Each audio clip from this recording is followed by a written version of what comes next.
quiero que usted reflexione en su vida, en el año que pasó, en este año que ya vamos en la mitad de este año. Y piense si en su vida ha sentido esa sensación de sequía espiritual, emocional, quizá incluso hasta financiera en algunos casos. Hay temporadas en que uno mira a la iglesia, esta iglesia, la iglesia La Fuente, nuestra comunidad de fe, y lo que ve hoy en día quizás no es un jardín floreciente, no es una iglesia llena de flores coloridas, ¿cierto?, que uno imaginó cuando el proyecto partió. Lo que quizás vemos en nuestra vida son cicatrices, es lloro, ramas de este árbol o de esta vid que se fueron, palabras que alguna vez dijimos o nos dijeron que todavía nos duelen en el corazón, críticas que siguen llegando de afuera y también de adentro. Entonces uno aquí se puede preguntar, hermano querido, ¿vale la pena seguir en este proyecto? ¿Vale la pena seguir? ¿Puede Dios dar fruto de una congregación que está tan herida, que ha pasado por procesos tan fuertes? Y quiero decirles, hermanos míos, que en este momento la respuesta no está en mirarnos a nosotros mismos. La respuesta la vamos a encontrar siempre mirando a Cristo. Porque el texto que tenemos hoy día acá, que estamos analizando, Juan 15, nos habla de la suficiencia de Cristo para sostener todo lo que Él ha plantado. Y en esta serie, Dios encarnado, que hemos recorrido el Evangelio de Juan, se trata, como les decía, plenamente de Jesucristo. Y hoy en día llegamos a una de las declaraciones más fuertes del Nuevo Testamento que Cristo hace la noche antes de morir. Y Él dice, yo soy la vid verdadera y mi Padre es el viñador. ¿Pero qué significa eso? Eso es lo que vamos a ver hoy. ¿Qué significa que Cristo sea la vid verdadera y que Dios Padre sea el viñador? ¿Qué implicancia tiene para nosotros en la vida personal y también en la vida de la iglesia? Esa noche de la traición, la noche que parecía todo desmoronarse para los discípulos cuando Cristo estaba a punto de ser entregado y castigado, Jesús no les da a sus discípulos el plan estratégico para continuar sin Él. No les da el programa o el libro de 5 pasos para que tu iglesia sea prosperada. No es eso lo que hace Cristo. Les da algo mucho más fuerte. Se ofrece a sí mismo y les dice, permanezcan en mí. Eso es todo. Les dice, permanezcan en mí. No hay otro secreto. Y hoy día vamos a caminar en este texto en 3 puntos principales, viendo primero la identidad de la vid y del viñador. Como segundo punto vamos a ver el doloroso misterio de la poda. ¿Qué significa que el Padre pode las ramas de la vid? Y tercero, vamos a ver la promesa de la gloria futura de nuestra congregación, la promesa gloriosa del fruto que viene después del trabajo que Dios mismo hace en su viña. Si vamos del versículo del 1 al 3, dice, yo soy la vid verdadera y mi Padre es el viñador. Todo sarmiento que en mí no da fruto, lo quita. Voy a repetir esa parte, vaya analizando el texto. Todo sarmiento, toda ramita, que en mí no da fruto, el Padre lo quita. Y todo el que da fruto, lo poda. Todo el que da fruto, lo poda. Para que dé más fruto. Ustedes ya están limpios por la palabra que les he hablado. Hermano, esto es fuerte para la iglesia cuando lo logramos entender. Porque la vida cristiana no está exenta de dolor nunca. El peor error de los púlpitos en los tiempos de hoy es ofrecer un evangelio light, un evangelio diluido, donde se te ofrece que no vas a tener problemas, que Cristo es tu mejor amigo y que vas a pasar todo y que no vas a tener más porque ahora vas a conocer a Cristo. Y vas a ser próspero financieramente y vas a estar en una comunidad de fe perfecta y los hermanos solamente te van a hacer el ñuñuy y nada más. Entonces vas a vivir siempre feliz. Y esto ha llegado tan al extremo en algunas iglesias que hoy en día se predica: ven tal como eres y sigue tal cual como eres, porque Cristo te ama tal cual eres tú. Y eso es contrario a la sana enseñanza del Evangelio.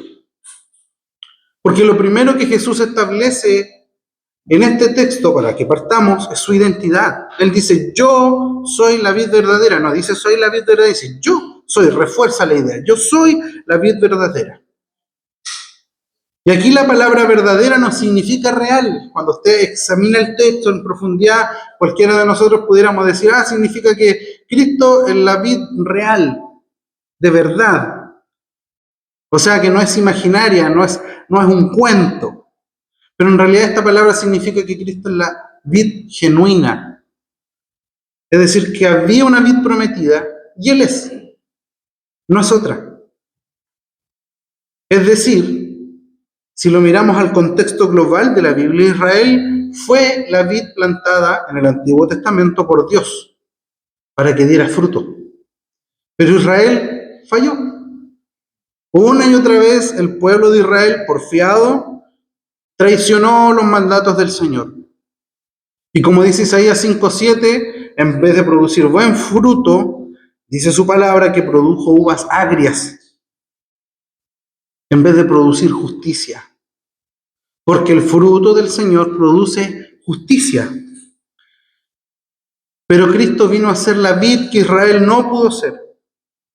En Cristo se vienen a cumplir todas las promesas de la redención que en Israel no se pudieron cumplir. Todo el propósito del pacto que quedó demostrado por el pecado de Israel no se cumplió en ellos. Aquí el texto nos está diciendo es que no. Ellos intentaron ser la vid, pero la vid verdadera, la real, la genuina, la no plagiada, es Cristo. Esa era la vid que el Señor había de plantar para traer redención a la humanidad. Entonces, cuando una iglesia se puede sentir fracasada, es tentador buscar soluciones como un mejor liderazgo, una mejor estrategia, un mejor programa para la avanzada, mejores miembros. Si aquí llegaran unos 8 miembros que le pusieran así, pero se arregla la iglesia. Pero Juan 15 nos dice otra cosa, nos redirige el camino de la palabra del Señor y dice: la clave no es mejorar los sarmientos, no es algo milagroso. La clave es permanecer cada sarmiento conectado a la vid que es Cristo.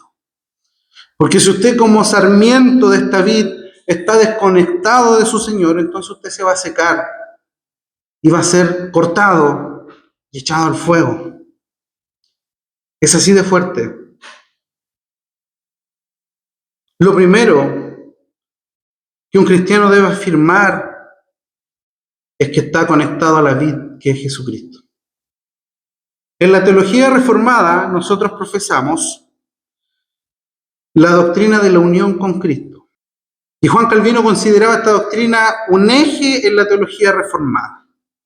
La Confesión de Fe de Westminster enseña que los creyentes están unidos por su espíritu y por la fe, en el capítulo 25. Y esta unión no es una metáfora bonita de que cuando yo fui salvo, yo estoy conectado con Cristo. Es la realidad. Cristo, al sacrificarse y morir por ti, al salvarte, te une a Él. El Espíritu Santo habita en ti. No hay nada que te pueda separar de su mano. De Él depende tu vida, tu existencia cristiana. Todo lo que tenemos, todo lo que somos, todo el plan salvífico, la justificación, la santificación, la glorificación cuando estemos en gloria, fluye a través de Cristo a sus sarmientos que han sido injertados en esta planta. Y esto es consolador para nosotros, hermanos. Esto es profundamente consolador. Porque nuestra unión con Cristo no depende de nuestro rendimiento, depende de Él. Porque la savia que alimenta estas ramas que somos nosotros fluye de Él. Su iglesia vive porque Cristo vive. Nosotros vivimos porque Cristo vive. Y porque en Cristo hay vida, nosotros podemos decir que tenemos vida eterna. Pero aquí hay un punto importante. Cristo es la vid, pero el Padre es el viñador. Jesús no dice, yo soy el viñador y la vid. El viñador es el Padre, dice, mi Padre es el viñador. El Padre es ese agricultor que supervisa, que cuida, que cultiva y que poda.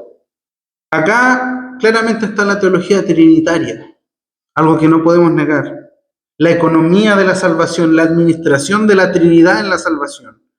El Padre inicia y supervisa, el Hijo media y sostiene las ramas de esta vid, y el Espíritu Santo aplica esa salvación y vida constantemente a aquellos que estamos conectados a Jesucristo.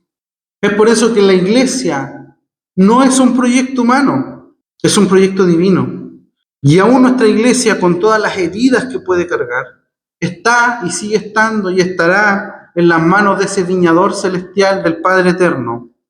Ese viñador que no abandona su viña. Cuando los sarmientos se van, las críticas arrecian contra el liderazgo, contra los otros hermanos. Cuando existe en una iglesia un dolor de una división real, la tentación es pensar que Dios pudo haber perdido el control de la iglesia. Pero el texto dice todo lo contrario, dice que el Padre es el viñador. Cada rama que se ha cortado, cada herida que hemos sufrido, está bajo el control, la soberanía y la supervisión del Señor. No hay nada que se escape de su mano. Esta iglesia no ha sido abandonada por el Señor, sino que está siendo cultivada por el Señor. Y el proceso de cultivo duele. Yo creo que si las viñas tuvieran boca, se quejarían bastante cuando el viñador les corta las ramitas que están malas. Nada que sea cortar no involucra dolor. Es solo que usted se imagina una persona que tiene una pierna con gangrena, ¿cierto? Y debe ser cortada su pierna, eso no es grato. Pero si no se le corta, entonces su cuerpo colapsa, su cuerpo muere, se envenena completo. Y aquí hay algo importante que Cristo dice. En el versículo 3 da un dato muy importante. Dice, ustedes ya están limpios por la palabra que les he hablado. Fíjese cómo Juan va jugando con las palabras en el original, porque la misma palabra que él ocupa para limpiar, ustedes han sido limpiados, es absolutamente la misma palabra de podar. Ocupa la misma palabra, solo que al español nuestras versiones la tradujeron con dos palabras distintas para darle sentido al texto. Pero lo que Cristo está diciendo es que cuando tú has sido limpio, has sido cortado, has sido podado. Lo que en ti estaba mal, el Señor lo pasó cortando con tijeritas para que quedes limpio. Y la única forma de que una persona, que un creyente sea limpio por el Señor, es a través de la palabra del Señor. El creyente tiene la obligación de involucrarse a diario con el estudio, con la lectura de la palabra del Señor, porque cada vez que te sumerjas en ella, te vas a dar cuenta que no está más mal tu hermano que tú. Te vas a dar cuenta que tú delante del Señor debes mejorar, debes avanzar, debes crecer, porque la palabra del Señor te está demandando limpieza, te está demandando poda. Hay cosas que no es que tienes que olvidar, hay cosas que tienes que cortar de tu vida y debes dejar que el Señor corte esas cosas que no te bendicen, que no bendicen a la iglesia, que no bendicen tu comunión con Dios. El Señor necesita podarte. Y para eso nuestro corazón debe estar abierto a ser expuesto delante de la palabra del Señor. Juan está jugando con las palabras y está diciendo la poda limpia, la palabra limpia. El medio de la purificación para su iglesia seguirá siendo siempre la palabra de Cristo, la palabra del Señor. Para nosotros que ostentamos el título de reformados, entonces, esto confirma que la palabra, como dice la Confesión de Fe de Westminster, es un medio de gracia, junto con la oración, la predicación de la palabra, los sacramentos son medios de gracia por los que somos alimentados espiritualmente. La confesión dice: el Espíritu de Dios hace de la lectura y especialmente de la predicación de la palabra el medio eficaz para convencer y convertir a los pecadores y para edificarlos en santidad y en consuelo. Esto que estoy haciendo yo ahora, que hacen los pastores, los demás ancianos de la iglesia, al preparar un sermón, no es un ejercicio intelectual, que claro, tiene parte de una preparación, ¿cierto?, de sumergirse en el texto.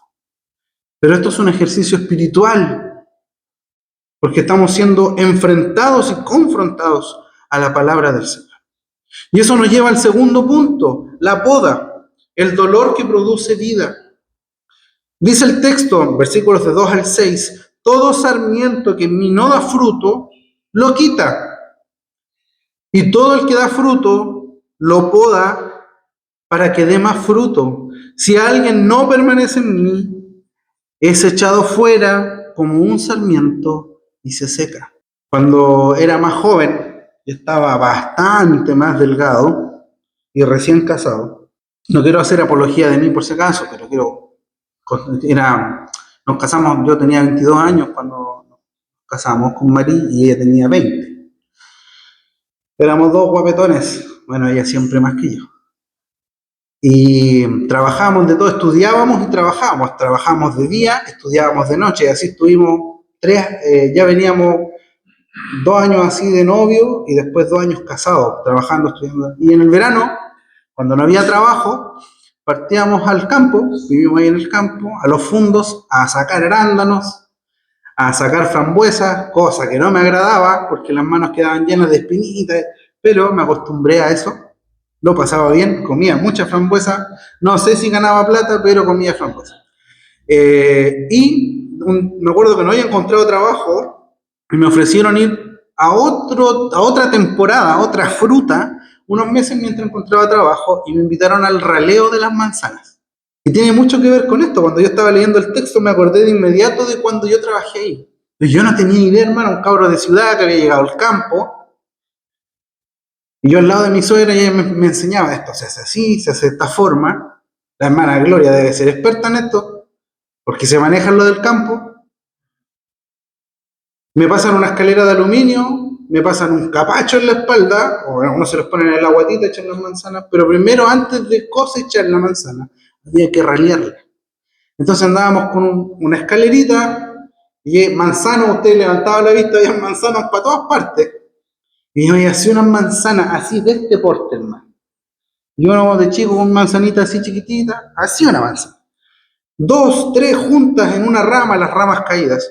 Entonces me enseñaron, tú te subes la escalera y de cada rama tú dejas una manzana y las demás se botan. Y dije: ¿cómo así se botan? Se botan. Porque si tú cortas 2 manzanas, la que queda después va a ser así una manzana que nunca vas a ver en la feria porque se va al extranjero de exportación. Más dulce, un mejor fruto. Entonces la que veas fea, la sacas y dejas la más linda. Y aquí van a botar 2/3 de todas las manzanas que hay en el huerto. Claro, pero la manzana que queda va a valer 5 veces más de las que tú botaste. Qué manera de botar manzanas, hermano. Me da una pena. Yo pedía manzana y ya para la casa hacía juguito. Nunca había comido tanta manzana en mi vida, como tampoco frambuesa. Pero si tú lo piensas, imagínate ese árbol cargado de frutos. Si hablara ese árbol, el dolor de que le estén desprendiendo sus frutos. Es tremendamente potente el mensaje. Eso es lo que nos está mostrando. Yo dije, este es el ejemplo para el sermón. Tú puedes ver un árbol muy lindo, lleno de manzanas, pero el viñador va a podar ese árbol.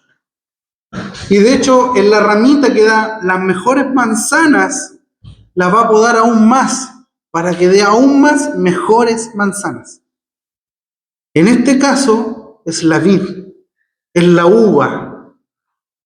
Cristo es la vid. Nosotros somos las ramas y nosotros tenemos el deber de dar fruto.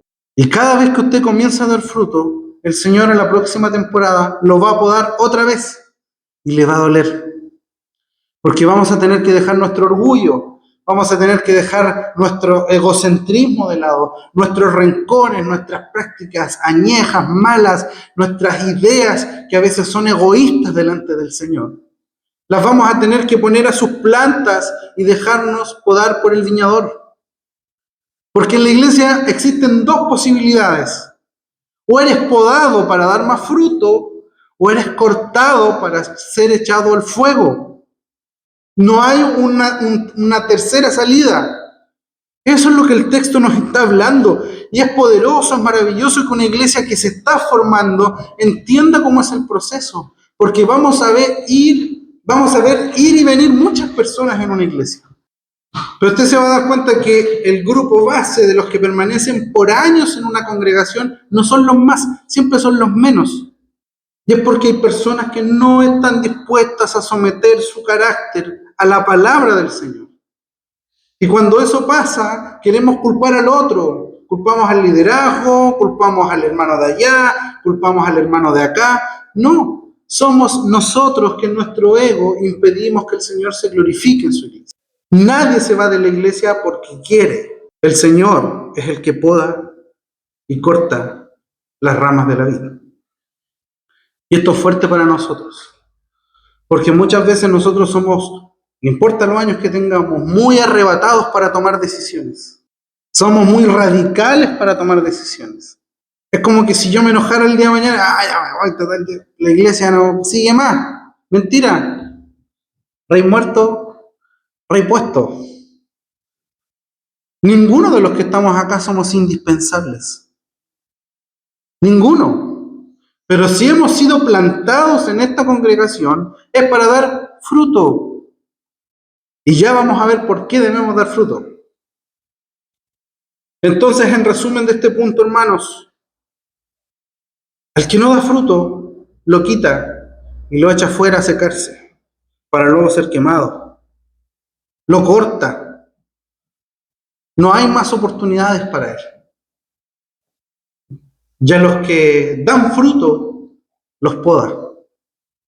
Y es decir, que en tu caminar cristiano siempre va a haber dolor. Siempre va a haber dolor. Desde el momento que Cristo te llamó, tu familia será probada, tú serás probado, la iglesia será probada, porque el Señor quiere fruto agradable delante de Él. Aquí está una de las verdades más difíciles, pero también más consoladoras para la iglesia de Cristo. El dolor, hermano querido, no siempre es un castigo. El dolor no siempre es un castigo. A veces cuando estás pasando los momentos de mucho dolor, es porque el Señor te está cultivando. No importa la edad que tengas, hasta el último día de tu vida el Señor te va a cultivar. Usted puede decir, yo llevo 30 años, Señor, ¿y por qué me hacen pasar por esto? Tengo tanto dolor. Porque te está cultivando. El Señor te quiere mejor para que den mejores frutos. Y nuestra posición delante del Señor, incluso al orar, debiera ser, no entiendo este dolor, Señor. Me duele este proceso. Pero entiendo que estoy siendo cultivado para ti. No debemos sentir la poda como una destrucción a la iglesia. Si seamos honestos, nuestra congregación ha vivido y ha experimentado muchos dolores. Hemos visto hermanos irse, hemos escuchado palabras hirientes que vienen de afuera, otras de adentro. Hemos sufrido inconscientemente quizás divisiones que dejaron cicatrices en nuestro corazón. Entonces la pregunta natural que surge en nosotros como humanos es ¿por qué? ¿Qué hicimos mal? ¿Acaso el Señor está castigando a la fuente? Pero Juan 15 nos está dando una respuesta. La poda no es una evidencia de un abandono divino. Es evidencia del cuidado divino. El viñador, nuestro Señor, el Padre, no poda los sarmientos que le son indiferentes. Poda los sarmientos que Él ama, a los que ha de mantener unidos a la vid. Poda a aquellos que desea que sean más fructíferos. Y aquí, hermano, es necesario decir algo. desde este lugar. Hay que acordarse, llorar y recordar a las ramas que se han ido. No nos corresponde a nosotros juzgar sus razones, porque quien los ha quitado ha sido el Señor. Es Él el que ha podado, el que ha cortado. Entonces ese juicio le pertenece al Señor y no a nosotros. Lo que sí nos corresponde a nosotros es examinar nuestro propio corazón y preguntarnos, ¿estoy permaneciendo en la vid? ¿Estoy dejando que la palabra de Cristo me limpie, me pode? Porque ya dijimos, la señal de vida no es la ausencia de dolor, sino la presencia de fruto en la vida del cristiano. Y si miramos este sermón a la luz de la teología bíblica, vemos el patrón del reino de Dios.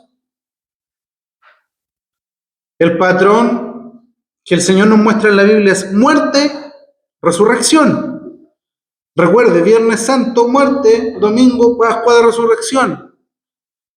La Biblia nos muestra el trigo que cae en tierra y muere para luego dar mucho fruto. El pueblo de Dios pasó por el desierto antes de llegar a la tierra prometida. Cristo mismo, nuestro Señor, va a la cruz antes de ascender a la gloria. Y la poda encaja en ese patrón bíblico. Es necesario que haya una pérdida real, que haya un dolor genuino, pero hay un propósito redentor detrás de todo ese dolor para nuestras vidas, para esta iglesia.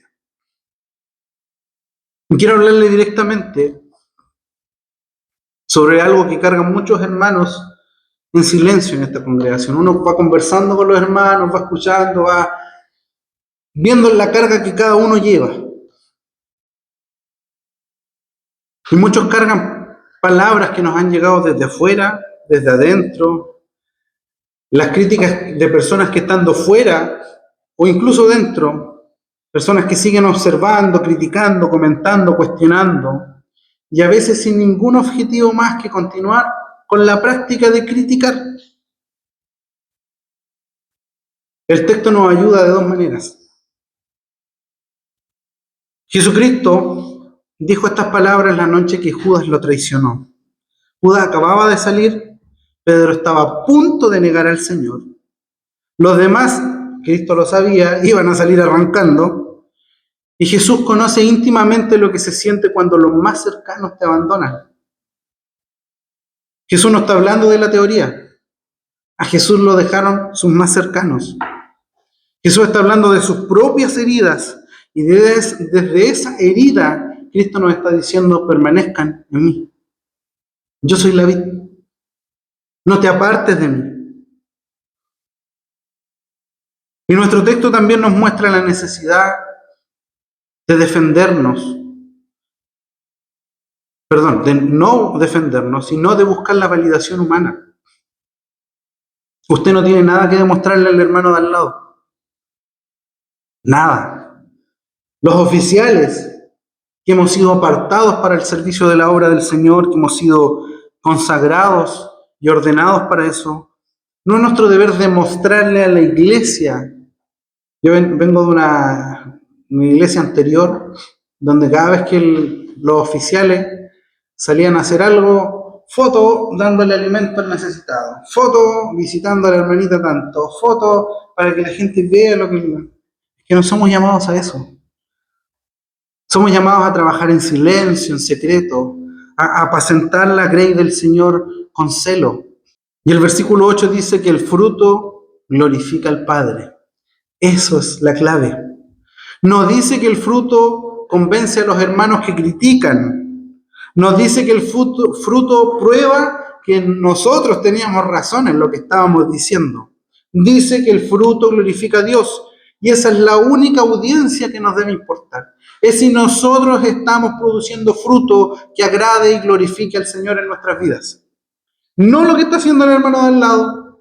Yo estoy produciendo fruto que glorifique al Señor en el servicio de su obra. Entonces, hermanos queridos, cuando las críticas llegan, porque seguirán llegando y seguirán llegando hasta que Cristo venga, porque la iglesia está en un mundo caído, no respondan con la misma moneda. No alimenten el ciclo de la acusación y defensa. Este me acusó, yo lo acuso. Este me acusó, yo lo acuso. Permanezcan en Cristo. Demos frutos, amemos, sirvamos, oremos. Y eso incluye a que amemos a quienes nos critican. El fruto habla más fuerte que cualquier otro argumento, hermanos. Y el viñador, que ve todo en secreto, te va a recompensar en público. No necesitas un abogado que te defienda. Y yo creo que los que hemos participado acá, quizás hasta en las mismas asambleas, eso le ha quedado más que claro. A veces no es necesario hablar, porque el Señor conoce nuestro trabajo y finalmente muestra quiénes son los que dan frutos. Es el Señor.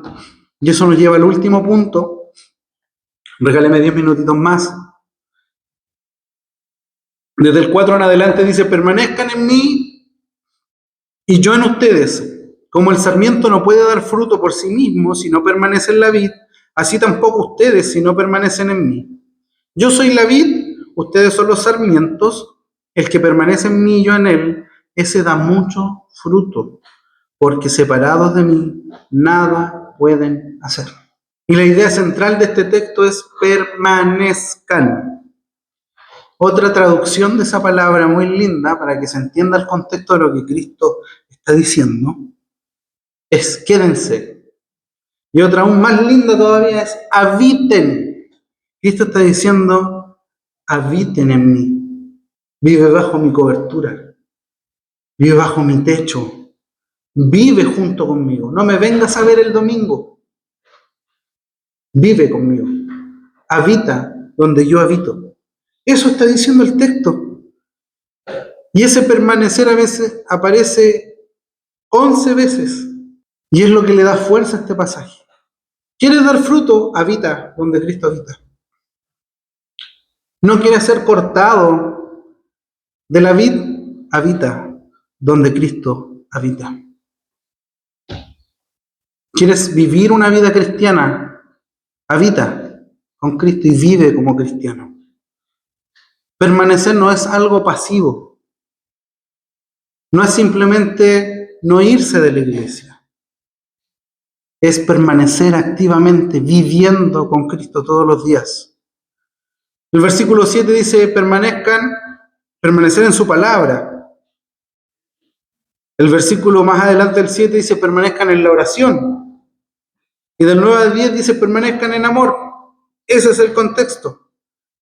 Para permanecer en todos ellos, usted debe practicar vivir en amor, vivir en comunidad y vivir en oración. Una de las experiencias más tristes que hemos experimentado como iglesia, no solamente en La Fuente, es que los cultos que menos atraen a los cristianos son los estudios bíblicos y los de oración. Y después queremos hacer racimos de uvas de exportación. Pero si usted no practica eso, difícilmente vamos a tener una iglesia con lindo fruto. Oración y palabra. Permanecer conecta con algo directo en la teología reformada, la perseverancia de los santos. Permanecen hasta que Cristo venga.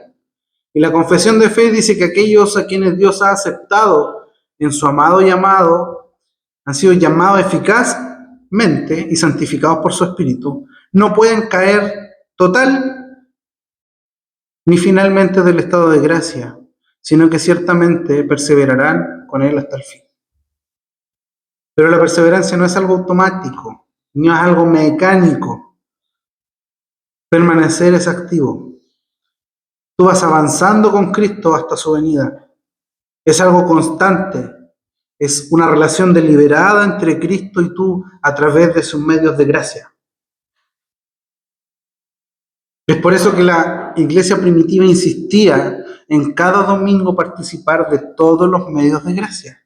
Oración, palabra, cena del Señor, bautismo a los nuevos creyentes.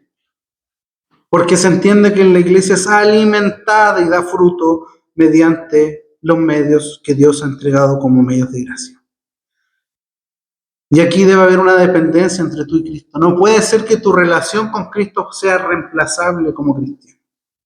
Cristo está diciendo: permanezcan en mí. Si tú eres cortado de Cristo, te mueres. Pero muchas veces nuestro estilo de vida demuestra todo lo contrario. Parece que nosotros sí pudiéramos vivir sin Cristo. Parece que a veces Cristo nos sirviera para los momentos difíciles de la vida. Buscamos un psicólogo gratuito, quizás. Cristo no ofrece ser un terapeuta en la iglesia. Él es el Señor y Salvador de su iglesia. Y un cristiano genuino entiende que no puede hacer nada, absolutamente nada, si no está conectado a la vid, si no depende de la vid. Y nada, en griego, en alemán, en arameo, en español, en el idioma que lo lea, significa nada. Nada, o sea, ni un poquito, nada. No tiene que ser ni trilingüe para entender qué significa nada. Todo es todo y nada es nada. Son las palabras que más simples debiéramos entender. Y esto nos debe liberar, hermanos. No tenemos que ser ni la iglesia más grande, ni la más exitosa, ni la más reconocida de la iglesia presbiteriana de Chile. Tenemos que ser una iglesia que permanezca en Cristo. Lo demás lo hace Él. La cantidad de fruto que Él nos permita tener es un asunto del viñador, no de nosotros. Nuestra responsabilidad, es una sola, permanecer en Cristo. Y veamos cómo resumen este texto. Versículo 2 dice: el que no da fruto. Es decir, hay una ausencia total, esa rama está muerta. Más adelante dice: el que da fruto es podado para que dé más fruto. Es decir, si usted da fruto inicial, la poda le va a dar crecimiento. Está el que da mucho fruto. Y esa abundancia no es para elogiar al hermano que da mucho fruto, es para la gloria del Padre. Esa es la finalidad de los frutos en nuestra vida. Para que sigamos, dice el versículo 8, y dice: den mucho fruto, para que sigan dando fruto, que es la evidencia del discipulado verdadero. Es decir, hay un crecimiento de la nada a fruto, a más fruto, a mucho fruto. Eso está diciendo el texto. Y es exactamente lo que la iglesia debe entender de cómo debemos crecer. Se trata de fidelidad, que por la gracia de Dios produce fruto progresivamente. ¿Qué es el fruto? Si lo miramos como los académicos de la sistemática, el fruto en Gálatas 5 es gozo, amor, paz, paciencia, benignidad, bondad, fidelidad, mansedumbre, y el que todos tenemos, dominio propio. Es el que mejor practicamos. Es decir, el carácter de Dios formándonos. Pero también lo podemos ver desde historia de la Escritura, desde la teología bíblica. Y Filipenses 1:11 dice, o habla del fruto de justicia que viene por medio de Jesucristo. Hebreos 12:11 conecta la disciplina del Señor con fruto apacible. Y nadie está exento de la disciplina, hermanos. Y eso es lo que muchas veces cuesta que se entienda. Muchas veces nos cuesta que el otro sea disciplinado. O a los que son oficiales, a nosotros por el celo del Señor nos gusta que la disciplina sea ejercida. Pero cuando nos toca a nosotros, pues hermano, otro tango es el que se pone para bailar. Y eso no debe ser así. Si un oficial de la iglesia, cualquiera sea, se equivoca, yo le aseguro que va a ser honrado cuando él reconozca su pecado. Pero aquellos que esconden su pecado, que ocultan su pecado, no vamos a decir la palabra, pero pasa la poda. Porque el Señor no tolera un corazón orgulloso.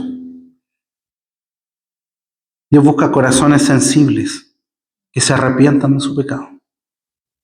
Todos, laicos y oficiales, hemos sido llamados a producir el fruto de la justicia cuando somos disciplinados. Y por último, el fruto misionero. Colosenses 1:6 dice que el Evangelio lleva fruto y crece en todo el mundo. La teología misional nos recuerda que la iglesia no tiene una misión. La iglesia no tiene una misión, hermano. La misión de Dios tiene una iglesia. Y nosotros somos parte de esa misión para predicar el Evangelio de Cristo a nuestro vecino, a nuestro familiar que no le conoce, al vecino de allá, a nuestro colega. Nuestra iglesia está en formación. Hemos sufrido, hemos sido podados dolorosamente. Yo creo que nadie puede negar eso acá. Pero el viñador no nos ha podado para destruir esta iglesia, sino para que demos más fruto. Fruto de carácter, fruto de justicia, fruto misionero, de predicarle a otros de Él. La temporada de poda no es la temporada final, dentro de una cosecha, ¿cierto? Dentro del proceso de un fruto. Lo final es la cosecha. Y esa es la que es bendecida cuando dejamos ser podados por el Señor. Quiero finalizar con 3 pensamientos en esto. Reflexionar en las ramas que se han ido. Duelen. A todos nosotros nos debe doler cuando un hermano se va de la iglesia. Duelen también las palabras que llegan de afuera y de adentro de la iglesia. Duelen mucho cuando brillan más las críticas que el fruto del amor en la congregación.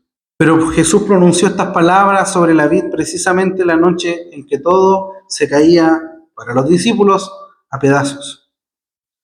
La noche de Judas, la noche de la negación de Pedro, cuando todos arrancaron a ese grupo que quedó disuelto, roto, asustado, que se veían tan indefensos.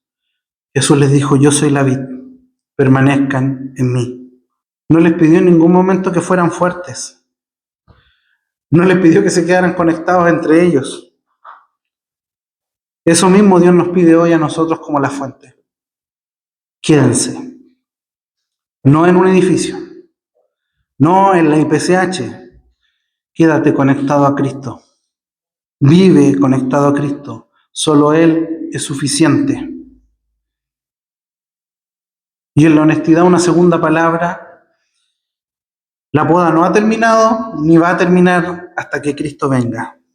Probablemente nuestra iglesia va a enfrentar más dificultades, habrá más incomprensiones, habrá momentos en que muchos querrán tirar la toalla.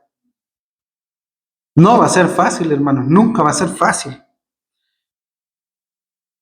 Pero sí, aquellos que servimos al Señor podemos prometerles algo a la iglesia. Algo que es una promesa no de los oficiales, sino del Señor mismo. El que permanece en Cristo y Cristo en Él va a dar mucho fruto. La promesa no es ausencia de dolor en tu vida, es la presencia de fruto en tu vida. Y el fruto no es para nosotros, es para la gloria de Dios Padre. Y como tercera idea, hermanos, permanezcamos en Cristo no aislados, no nos encerremos en este lugar. Cumplamos la misión que Dios nos envió, que donde quiera que vayamos, hagamos discípulos. Esta iglesia en formación existe para algo más que sobrevivir y que reunirse los domingos. Las heridas que llevamos a cuestas no nos descalifican como iglesia del Señor. Nos capacitan para hablar con autenticidad al mundo herido, para ir con una palabra de sanidad al que está siendo herido, al que está siendo podado y que no entiende su proceso. Por la gracia de Dios, estamos aprendiendo a dar fruto.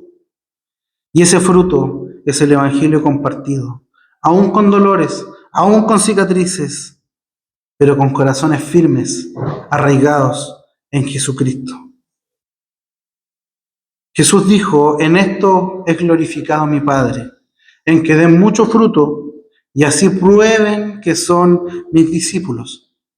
Que así sea con la fuente, que así sea con cada uno de nosotros, que no sea por nuestra fuerza, sino por la savia que proviene de Cristo. Nunca para nuestra gloria, sino para la gloria del Padre. Nunca solos jugando al llanero solitario, sino siendo unidos a Cristo, la vid verdadera, ese Dios encarnado que nos sostiene, que nos poda y que nos hace ser fructíferos en este caminar. El Señor bendiga a su iglesia. Les invito a orar. Dios